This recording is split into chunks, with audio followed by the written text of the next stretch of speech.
Hey everyone, welcome to Amanda's Book Corner. I'm Amanda. Can you believe it's already July? And you know what that means? A new month means a new monthly reading challenge. The reading challenge for July is to read books set in Africa. And in case you're not sure where to get started, I have plenty of recommendations for you. In this video, I'm going to talk about books I've read before that are set in Africa that I enjoyed and I recommend to you. But I'm not going to include books that I haven't read yet. I do have a ton of Africa set books on my TBR. I do plan to read several of them this month, although I know I'm not going to be able to get through all of them because there's just so many. There's also plenty of books that I would like to get and I haven't gotten yet, but I do have enough recommendations to keep you busy, so let's get to it. My first recommendation, and one of my favorite books that I've ever read, is called The Girl with the Louding Voice. It's by Abby Duray and it's her debut novel. This one is set in Nigeria and it follows a young girl who is 14 years old at the beginning. Her name is Aduni. And her dad sells her to be the third wife of a local man in their village that she lives in. Unfortunately, bad things happen and she ends up escaping and ends up in Lagos. While she's in Lagos, she gets a job working for a wealthy family and she gets an opportunity to start learning. She doesn't have much of an education, but she really does want to learn. Her late mother had told her that would give her a louding voice. And it follows her as she learns about the world beyond the village that she grew up in. And it's a really beautiful novel. One thing that really stands out about it is the way it's written. When the book begins, Aduni's English isn't super good and it is kind of broken, and that's reflected in the way the book is written. But as the novel progresses, her English also improves, and so it's a really interesting way of reading. And I know some people did struggle with it, but trust me, you get used to it after a couple of pages. It only took me a few pages and I kind of learned the dialect or the nuance of the way it was written, and it became a very easy read for me. This book is really inspiring and I just really love it and I cannot recommend it highly enough. Another wonderful book is The Death of Vivec Ogee. I read this one a couple of years ago and this one's really great. It's also set in Nigeria, and I will warn you, I have a couple more also set in Nigeria. There's a lot of books coming out of Nigeria and from Nigerian authors. This book follows the titular character, Vivec Ogee, and what happens leading up to this person's death. But it also looks at what happened during Vivec's life and the kind of mental illness they were facing, as well as their evolving understanding of their gender identity and their sexuality. There's also a romantic relationship that develops between Vivec and their cousin Osita, and it's just a beautifully written novel about family and about evolving understandings of queer identity and of what happens in the aftermath of a horrible death that should never have happened. It's a beautifully written book and it's a pretty short one too, so it's a quick read and I definitely recommend it. Also, the author just put out a new book called You Made a Fool of Death with Your Beauty, and I definitely plan to check that out soon.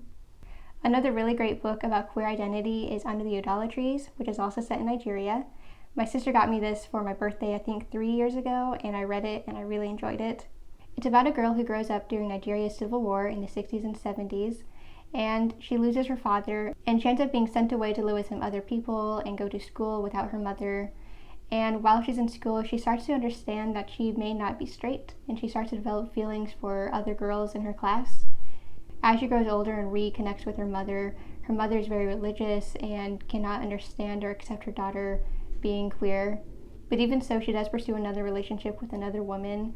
This is a beautifully written book about Nigeria's civil war, the different communities within Nigeria, religion, queer identity, and it was just so impressive and I cannot recommend it highly enough. And my final Nigerian recommendation is The Swedish Remedy by Jane Caro.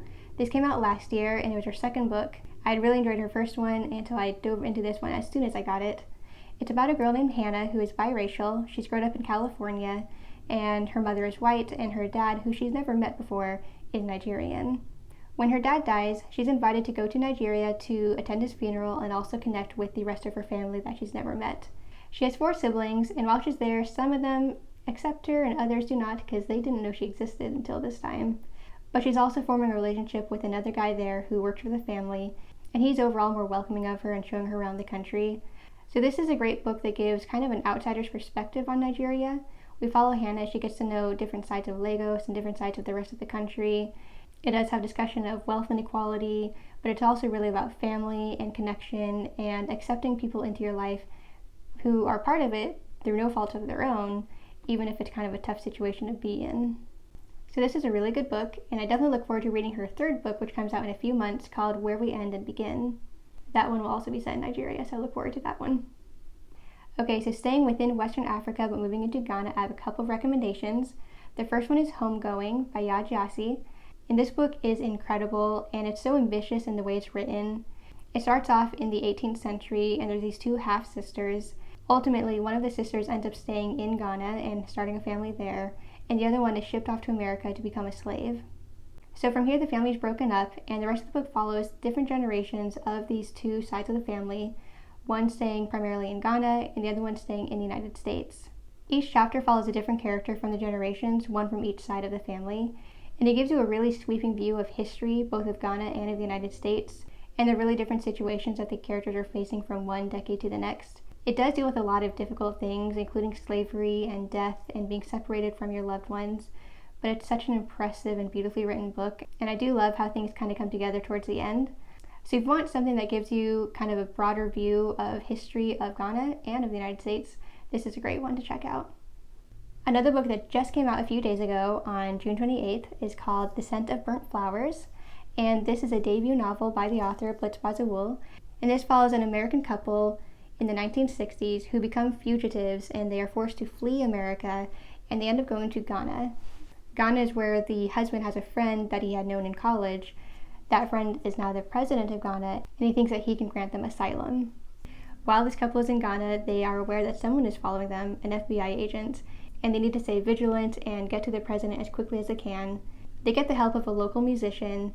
However, it has become kind of a love triangle between the three of them.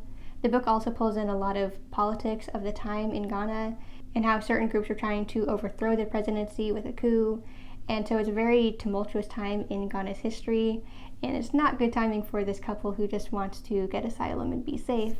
The book is also very much magical realism, and it does weave in more and more magical elements as the book progresses. It's a very interesting book, and it does go back and forth in time as you slowly get a better idea of what happened with this couple before they fled America and the rather prevalent issues that they faced in America at the time. So it's a very interesting book, and it does draw in a lot of different elements: music, politics, magical realism. So I thought it was really interesting and very well written. So this one just came out, and I definitely recommend you get it. Also, that cover truly is stunning. Another recent book that I highly recommend is called The Fugitives. This one is set in Sudan in the late 2010s during Trump's presidency, and that is relevant, I'll tell you why. It follows this guy whose dad and uncle had been part of this very influential band, and although the dad has died, the uncle is still alive. The band has been broken up for years. However, one day they get a letter from the United States inviting them to perform at a music festival, a festival that celebrates international music. So the guy decides to get the band back together. He has to convince his uncle, but eventually he does. And while some band members are surviving, others need to be replaced, and so they have auditions to fill out the band and kind of bring them back again. And eventually, once they have the band in place, they do go over to America to play there, and then some exciting things happen there, and they do become fugitives, hence the title. It was a really fun and interesting book, and I really liked getting to know Sudanese music. I admit I knew nothing about Sudanese music, and I thought it was really fascinating to learn about that. And I also learned a little bit about Sudan's history and the kind of conflict between the North and the South. So I thought that was really fascinating. If you want kind of a wild ride about music and about the relationship between Sudan and the United States, this is a great one that I highly recommend. Another book I read last year is called Silent Winds, Dry Seas.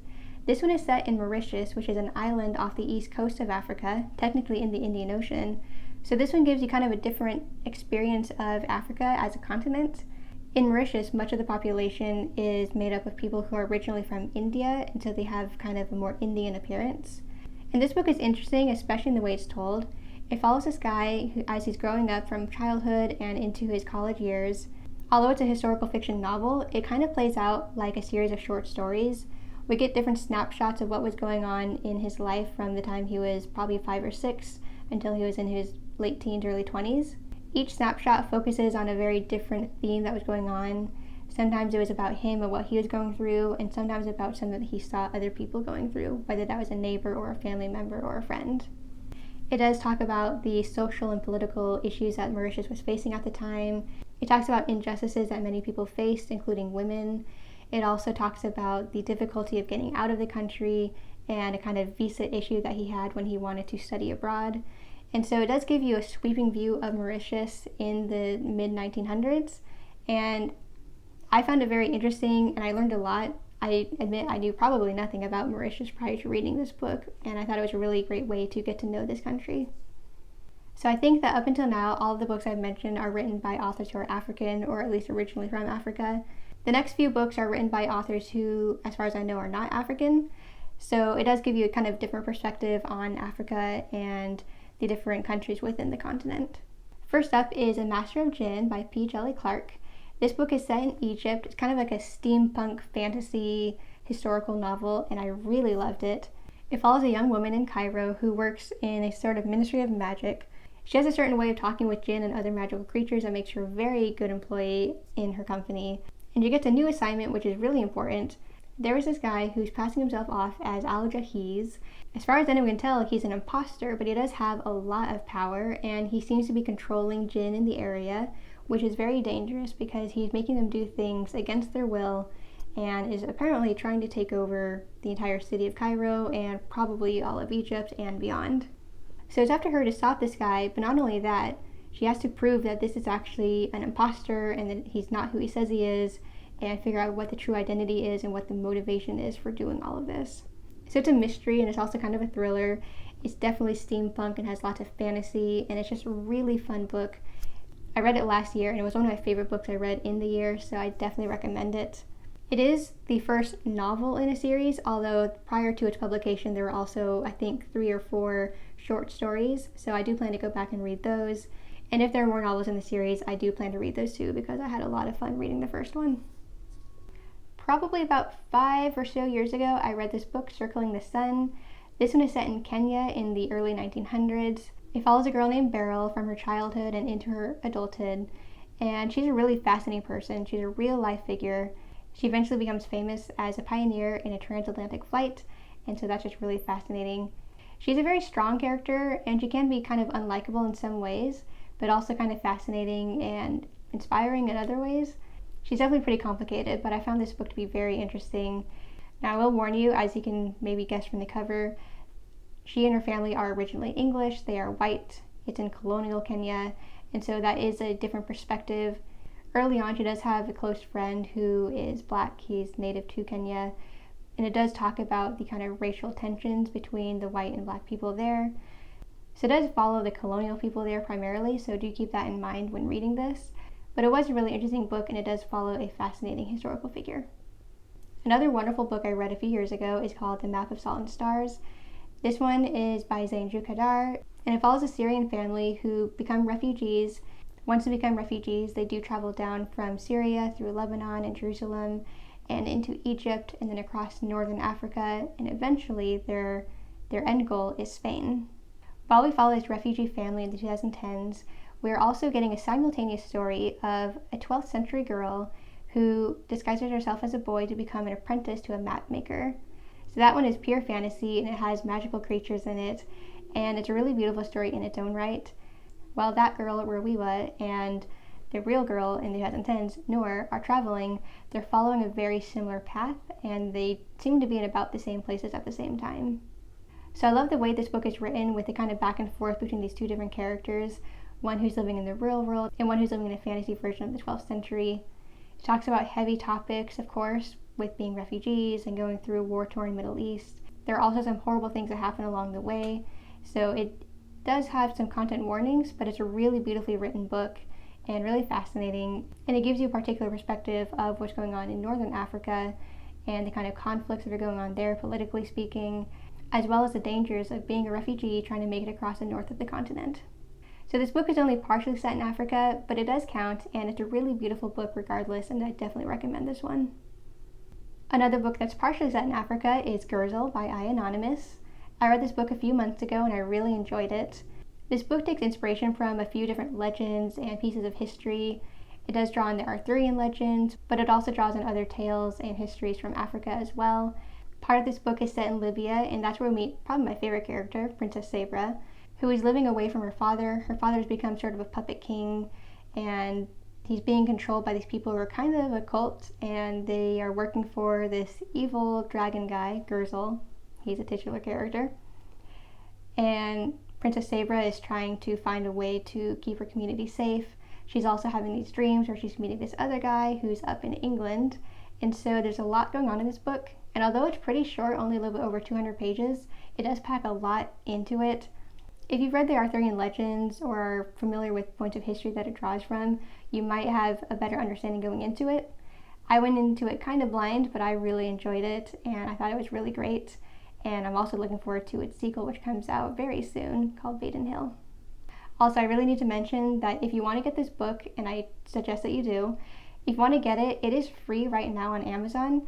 From today, July 1st through July 5th, it is free on Amazon, so pick it up while you can because I definitely recommend you read it. Many years ago, I read a book called The Time in Between. It starts off in the 1930s in Madrid in Spain, and it follows this girl who is kind of naive and wayward, and she follows this guy down to Morocco. Morocco is in Africa, so that's where it counts. While she's there, she's abandoned by him, and she has to find her own way, make her own way in life. She has no money and she has limited skills, but she does eventually land on her feet. And as she grows older and more experienced, she does get into some very interesting things involving World War II and espionage and sewing secret messages into clothing. So this is a really fascinating book, and most of it is set in Morocco. It's also partially set in Spain and Portugal, but the bulk of it is in Morocco, and I really enjoyed getting to see what it was like for this kind of Spanish community in Morocco. It does offer perspective on the Spanish Civil War and World War II, but it's from kind of a different perspective than you normally see, being how most of it is in Morocco. I also thought it was just a wonderfully written book, and it's one of my favorites that I've read. I did read it a while ago, but it still stands out in my memory as one of my favorites. If you want a collection of short stories, I definitely recommend Love and Color, Mythical Tales from Around the World Retold. As you can tell from the title, this book does reimagine different tales from around the world. Most of the tales here did originate in various parts of Africa, and so this one definitely counts, and it draws from different cultures from around the continent, which I think is really great.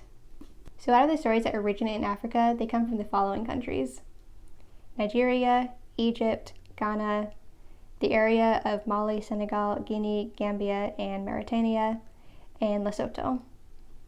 It also has stories that originate in Persia, China, and Greece.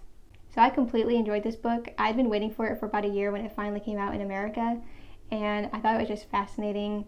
Each of the stories is so different, and the author, who is British Nigerian, she did a wonderful job of capturing completely different genres and tones from story to story. Each one felt completely distinct, and nothing felt very repetitive between the stories. So I highly recommend this one if you'd prefer a short story collection. My last two recommendations are both memoirs. The first one is Born a Crime by Trevor Noah. I listened to the audiobook of this a few years ago, and I completely loved it. It follows his life growing up in South Africa at the time of apartheid and afterwards. And as the title indicates, he was kind of a crime to be born because he's biracial. And at the time, it was illegal for Black and white people to have relationships with each other, so that is fascinating. I enjoyed getting to know Trevor Noah and what his life was like when he was younger, and the ups and downs that he faced in his family life and with his friends and with the events that happened in his country. It's also fascinating to learn about the different languages that he speaks. He speaks a lot of languages. I love how close he is with his mother and his grandmother, and there are some surprising things that happen in there, and I did go into this not really knowing a lot about Trevor Noah. I do like him, but I haven't really followed him closely. But it's a wonderfully written book, and the audiobook, which he narrates himself, is excellently done, so I highly recommend this one. My final recommendation is called North to Paradise. I just read this one a month ago, and it was wonderful. It follows this guy, Osman, who is from Ghana, and how growing up in Ghana was okay, but he wanted more opportunities. And it follows his journey across Africa, up through the Sahara, where he almost died, eventually ending up in Algeria before making his way across the northern part of Africa, and eventually getting himself to Spain.